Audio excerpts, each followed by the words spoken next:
आप बताइए, आपको मतलब अरे कैसे लगा मुझे तो ढूंढने में? बहुत, अरे ढूंढने में तो बहुत मुश्किल था, लेकिन घर आके अच्छा लगा। और क्या, सबसे मिलके। लेकिन लोग मुझे नहीं पहचान रहे। अच्छा। मैं लोगों को नहीं पहचान रही हूँ। इसको पता नहीं इसका गांव का, इतना पता है सिमडेगा है और उसके गांव में कोई हिंदू नहीं है, सिर्फ क्रिश्चियन लोग हैं। तो ये करके वे सिस्टर भी बहुत मुश्किल से ढूंढते ढूंढते आई हैं। तो आपको अपना गांव का नाम याद नहीं था? नहीं था याद, क्योंकि बचपन में कभी सुना नहीं था मैंने। इतना पता था सिमडेगा उतरते थे, फिर आते थे वहां से पैदल पैदल। इतना पता है जब जाते हैं तो रास्ते में 2-3 गांव पड़ते हैं, पहाड़ बड़ा सा पड़ता है, और कुछ नहीं पता है मुझे। और ये पहाड़ का नाम भी नहीं पता मुझे। अभी भी उन लोग ने मेरी फ्लाइट से ही टिकट करवाया है। अभी भी मैंने उनको बोला कि मुझे ट्रेन से करवा दो, कह रही नहीं नहीं ट्रेन से नहीं, मेरी तो सांसें ऊपर के ऊपर रह जाएगी, तुम फ्लाइट से ही आना। तो यहाँ से पहले हम रांची जाएंगे, फिर रांची से फ्लाइट पकड़ेंगे।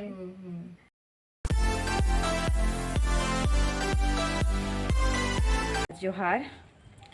ये जो पूरी वीडियो आप लोग आज देखेंगे, ये बस इस उद्देश्य से हम लोग डाल रहे हैं कि बहुत सारी ऐसी कहानियां हैं महानगरों में, बहुत सारी ऐसी लड़कियां हैं गुमशुदा हालत में रह रही हैं। वैसे वक्त में वो लोग दिल्ली और बॉम्बे जैसे शहरों में काम करने के लिए गई, जिस समय संचार का माध्यम मतलब कि फ़ोन नंबर्स और मोबाइल का समय नहीं था, और छोटी उम्र में गई थी। बड़ी होने तक में उनके पास अपने गांव का नाम तक बहुत लोग को याद नहीं होगा। गांव का नाम याद है तो वो लोग ये नहीं जानते हैं कि कहाँ से कहाँ के लिए ट्रेन पकड़ना है, क्या करना है। और इस लड़की से जब हम लोग मिले, बेहद खुशी हुआ हम लोग को कि वो 24 साल के बाद अपने माँ बाप और माँ से भाइयों से मिल पाई। और वो इसलिए संभव हुआ क्योंकि उसने 2-3 जगह अपनी बात रखी। जो संस्थाएं वहाँ काम करती थी दिल्ली में, सिस्टरों के पास अपनी बात रखी, और जो कुछ भी जानती थी, जो कुछ उसको याद था अपने घर के बारे में, अपने पिताजी का नाम, जो कुछ भी, वो उनको बताई। और खोजते खोजते वो झारखंड के अपने जो माँ जहाँ रहती है, उसके भाई जहाँ रहते हैं, वहाँ तक आ पाई। हमको बिल्कुल विश्वास है कि बहुत लोग के घर से ऐसी लड़कियाँ गायब हैं सालों साल से, 10-15 साल से, किसी किसी घर में 20-22 साल से, और हो सकता है वो कहीं ना कहीं हैं। जिन लोग इस तरह की घटनाओं को जानते हैं और ये कर रहे हैं, वो लोग ज़रूर अपने आप को, मतलब कि क्या बोलते हैं उसको, अपने आप को आगे लाइए, सामने लाइए, खोजने की कोशिश करिए, बताइए, ताकि अगर हो सकता है तो लोग आप तक पहुंच सकें और आपको आपके परिवार वालों से मिलवा सकें। क्योंकि ये बहुत कॉमन है झारखंड के भीतर। अभी भी बहुत लोग जाते हैं, आने के लिए सक्षम नहीं हो पाते हैं क्योंकि कम बोलती हैं लड़कियां। लेकिन इस लड़की ने मतलब 2-3 जन को बोला और उसी के ऊपर विश्वास रखा, फिर वहाँ तक पहुँच पाए लोग उसके घर तक, और उसको उसकी माँ से मिलवाए। तो इसलिए इस वीडियो को हम लोग आप लोग के लिए छोड़ रहे हैं, बिल्कुल बस इसलिए कि लोग जाने समझे कि प्रयास करने से संभव हो सकता है। इस समय हम ऐसे परिवार के साथ में बैठे हैं जिस परिवार की लड़की 20 साल के बाद दिल्ली से वापस आई है, बहुत सही सलामत वापस आई है। और जब भी हम रेस्क्यू वाली बात बोलते हैं तो हर बार जब भी रेस्क्यू होता है तो लोग बहुत अप्रिय घटनाओं से गुजर करके आते हैं। लेकिन जो बहन हमारे साथ है प्रमिला, वो अच्छी जगह में थी, बस ये प्रॉब्लम था कि वो भूल गई थी, मतलब अपने गांव का नाम, और शहर सब चूँकि बदलते रहता है, कस्बा। लेकिन इनको जिस तरह से 2-3 एनजीओ ने मदद किया और ये वापस आ पाई हैं, तो इसलिए हम लोग इस कहानी को दिखाना चाह रहे हैं कि जिन लड़कियां देखती हैं हमारा वीडियो और जिन परिवारों के लोग मिसिंग हैं, वो लोग मदद ले सकते हैं। और हम लोग उन एनजीओ के साथ में कांटेक्ट करने की कोशिश करेंगे और ये दिखा रहे हैं कि ऐसा होता है, संभव है कि लोग वापस आ सकते हैं। तो उनके भाई हैं कि मतलब जिस समय शुरुआत हुआ बहन से बातचीत के लिए, मतलब कि लोग आए पूछने के लिए कि आपकी बहन घर आना चाह रही है, तब क्या हुआ बताइए, कैसे पहचाने आप, कैसे वो लोग मिलवाए? वीडियो कॉलिंग में पहचाने। अच्छा। हाँ, सिस्टर लोग आई थी तो बात उत करवाया, तो देखा, फोटो वोटो देखा, पहचाने। अच्छा। और दीदी कब से, मतलब कि आप कब जब गई थी तो दीदी कितनी बड़ी थी, मतलब कहने का मतलब? हाँ, बड़ी थी। बड़ी थी कहने का मतलब आप कितना बड़े थे वो बताइए? मैं तो छोटा था, इतना बड़ा था। उतना छोटा थे? हाँ, कौन क्लास में थे आप? वही 7-8 साल का था। अच्छा, 7-8 साल के थे ना, लेकिन आपको पूरा याद था दीदी का चेहरा? हाँ, याद था। आप लोग कितने भाई बहन है घर में? 4 हैं। 4 है। हाँ, तो मतलब कि लेकिन बीच में दीदी से बात नहीं होती थी? नहीं। तो वीडियो कॉलिंग में आप पहचान लिए? हाँ। आपको कैसे लग रहा है दीदी आपके साथ है घर में? अच्छा लगता है। अच्छा लगता है ना? तो मतलब कि ऐसे है ना कि अब तो बोल सकते हैं ना कि दुनिया में सब संभव है क्या? हाँ। आप बताइए, आपको मतलब अरे कैसे लगा मुझे तो ढूंढने में? बहुत, अरे ढूंढने में तो बहुत मुश्किल था, लेकिन घर आके अच्छा लगा। और क्या, सबसे मिलके। लेकिन लोग मुझे नहीं पहचान रहे, अच्छा। मैं लोगों को नहीं पहचान रही हूँ।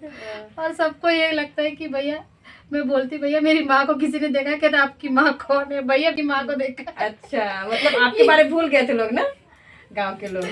हाँ, बस यही बात होती है और क्या सब। तो माँ से मिलके कैसे लगा पहली बार? अच्छा लगा, और कैसा लगेगा। माँ को इतना याद था कि मेरी बेटी का ये में गोदना है। हाँ, हाँ, क्योंकि तभी बता रही थी, हम बात किए अच्छा, तो। हाँ, तो आपका भी है ना, थोड़ा सा हल्का सा फीका हो गया। हाँ, अब तो मिट रहा है धीरे हाँ, धीरे। मिट रहा है। हाँ, माँ भी नहीं पहचानी थी इनफैक्ट ना, जब वीडियो कॉल में बात किए तो अच्छे से। हाँ, पता नहीं, मैंने भी नहीं पहचाना था। हाँ। दांत वात इनका झड़ गया, मुझे तो पता नहीं, उम्मीद नहीं था कि इतनी वो हो गई। मतलब है भी। हाँ, Intém kong na lako, ingka abdi ke kong ni. हाँ, तो मैंने कहा अरे अब तो बुढ़ी हो गई है। Intém kami uli palu si, तो वो सिस्टर लाइन अप। ढूंढ ढांड के फिर उन्होंने, उनको भी ढूंढने में बहुत दिक्कत हुई है घर। दीदी है, उन्होंने भेजा, सिस्टर जी को कॉल करा कि बहन के घर ढूंढो, कहाँ पे है ये, इसको पता नहीं इसका गांव का। इतना पता है सिमडेगा है, और उसके गांव में कोई हिंदू नहीं है, सिर्फ क्रिश्चियन लोग हैं।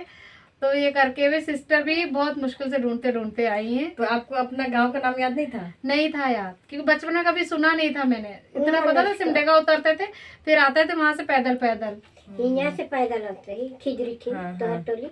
और मैं गाँव जो सिस्टर ढूंढने आई थी उसको भी मैंने इतना बताया कि सिस्टर पता नहीं।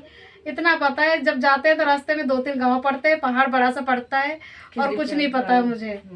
और ये पहाड़ का नाम भी नहीं पता मुझे। तो कितने साल से आप प्रयास कर रहे थे, मतलब अरे बहुत टाइम से कर रहे थे, बहुत दुआ वगैरह करी, तब जाके सिस्टर मिली हम लोग को, तब ये हुआ कि आ सके हम लोग इधर। लेकिन आपको मतलब बताना पड़ा लोगों को ना कि आप घर खोजने के इच्छुक हैं, अपना घर वापस लौटना चाहते हैं। हाँ जी। हाँ, क्योंकि बहुत सारी जो लड़कियां हैं ना, उन लोग किसी को नहीं बोल पाती है बहुत बार, मतलब। नहीं, मैं तो ऐसी कोई बात नहीं बोल नहीं पाती। मैं तो दीदी और मैं तो बिल्कुल ऐसे होते ना जो दोस्त होते हैं, बिल्कुल वैसे हम सब जितने भी घर में हैं, उनके घर में सब जो भी होता है बात, चाहे अच्छी हो बुरी हो, सब दिल की बात सब बताती हूँ दीदी को, एक फ्रेंड जैसे ही। ऐसी बात नहीं है, वो भी समझती है मुझे, मैं भी उनको समझती हूँ, सब घर वाले समझते हैं मुझे। बहुत बढ़िया है, हमको बहुत खुशी लगा। हम तभी सुबह आए, एक बार माँ जी से बात किए, ये दोनों भाई बहन गए थे मार्केट, नहीं मिल पाए, लेकिन फिर अभी हम लोग की बात हुई। और जितने लोग देख रहे हैं, बहुत लोग के घर में ऐसा होता है कि लोग कहीं गए हैं और मतलब कि कांटेक्ट में नहीं है, तो उनको हम लोग बताना चाहेंगे कि आप लोग कहीं ना कहीं, जिन लोग भी काम करते हैं आपके एरिया में, जिन लोग NGO वगैरह चलाते हैं, उनसे बात कीजिए, थोड़ा बताने की कोशिश कीजिए, तो उम्मीद है और लोग मिलते हैं। जैसे कि परिवार के साथ बैठी है, बहुत खुश है। फिर हम लोग इसलिए यहाँ आए इनसे मिलने के लिए कि हम लोग बता सकें आप लोग से कि ये सब संभव है, लेकिन बस है कि थोड़ा सा 2-3 साल लगा इनको याद करने में। लोग मिले, फिर उन्होंने मिलवाया। तो ऐसे ही किसी के पास आप लोग पुटअप कीजिएगा अपनी बात, तो जिन लोग कहीं पर हैं, हाँ, कुछ वो लोग मिल सकते हैं। लड़कियां जो होती है ना, बात करने में हिचकिचाती हैं, हिचकिचा जाती हैं। तो वो चीज नहीं रखना चाहिए, हिचकिचाना नहीं चाहिए बात करने में। जो भी है वो बता देना चाहिए। जैसे मैं कभी कोई बात नहीं रखती हूँ, जो भी है दीदी भैया को बताती हूँ, वो लोग भी मेरी बात समझते हैं। हाँ, और इसलिए मतलब आप पहुंच के देखिए, मतलब। हाँ हाँ जी, अभी भी उन लोग ने मेरी फ्लाइट से ही टिकट करवाया है। अभी भी मैंने उनको बोला कि मुझे ट्रेन से करवा दो, कह रही नहीं ट्रेन से नहीं, मेरी तो सांसें ऊपर के ऊपर रह जाएगी, तुम फ्लाइट से ही आना। तो यहाँ से पहले हम रांची जाएंगे, फिर रांची से फ्लाइट पकड़ेंगे। तो वही उन्होंने बोला 1 हफ्ते पहले मुझे बताना, जब तुम्हारा आने का मन करे तो हम टिकट कराएंगे। तो मैंने कहा ठीक है, बताते हैं। हाँ, बिल्कुल। तो अभी भी शाम को भी आया था उनका फोन कि अरे जो मिलने आए थे तुमसे मिले कि नहीं। मैंने कहा दीदी वो तो चले गए। तो कौन थे वो लोग? मैंने कहा पता नहीं दीदी कौन थे। मैंने कहा सुबह आएंगे तो सुबह पता चलेगा। अरे पता तो कर लेती। मैंने कहा अरे अपनी अम्मा को ही नहीं पता कौन था। तो बस वही, तो मैंने कहा देखिए सुबह मिलती हूँ तो बताती हूँ आपको कौन आया था। तो अभी बताऊंगी उनको कॉल करके। हाँ बिल्कुल। और हम बहुत खुश हुए और हमको अच्छा लगा कि सच में ऐसे परिवार भी हैं, क्योंकि इंसानियत जिस समय बहुत कम होता जा रहा है। जो भी हम लोग इससे पहले जिनसे भी मिले हैं, हम लोग को कहीं से भी अच्छी खबर नहीं मिली थी, लेकिन जिससे मिलके मेरी उम्मीदें खुद जागी हैं कि महानगरों में भी इंसानियत बचा हुआ है। और लोग ऐसे भी मतलब कि सोचिए 20 साल तक उनके पास रही है ना, और उन्होंने ही मदद 24 साल 24 साल और 24 साल के बाद वो लोग मतलब इनके परिवार को मिलवाए और मतलब कि मदद किए, तो उनको भी शुक्रिया। और जिन लोग भी देख रहे हैं, हम उनको बिल्कुल आशा और उम्मीद जगाना चाहते हैं कि अगर आप लोग देख रहे हैं, आप लोग को लगता है कहीं भी कुछ ऐसा है, तो बस बात कीजिए, सही जगह में बात पहुंचाइए, तो जरूर मतलब कि संभावनाएं हैं जो वो अच्छा ही होगा। अली बहुत खुश हैं और जाने वाले हैं दिल्ली, है ना। घूमने के लिए। बढ़िया है। आप मतलब कि याद करते थे होंगे, इसी के लिए इसको फेस याद था, क्योंकि हम वही इसकी मम्मी बोली ना कि पहचान लिया, तो हम बहुत खुश हुए। चलिए ठीक है, शुक्रिया।